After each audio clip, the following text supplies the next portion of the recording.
Hello, I'm Dr. Birtie Morris. I work as a GP partner at the Saltash Health Centre, and I'm here today at the Integrated Community Workshop for Saltash specifically, looking at what we can do for Saltash for the future. So I've been invited and I'm representing health specifically. As a GP, I'm representing the Saltash Health Centre, but in general the Saltash community with regards to the health need for us. I think this has been a really helpful event. We've looked over the past couple of years, or even longer, what's actually needed for Saltash for the future.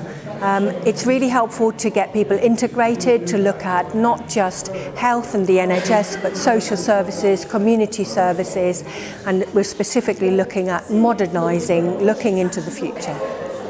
I think it's really important to hear different aspects, different people's opinion, and seeing what people really want for their health in this area, rather than just a manager's approach from the top down. I think we need patients, people who actually live in our community, to say what they think they need. So in the long term, what I'm hoping will come out of this is that we have a plan with regards to St Barnabas Hospital that's currently closed, and the facilities, not just in the actual building, but also the clinical facilities that we can offer for the population, looking at health as well as the voluntary service and modernising.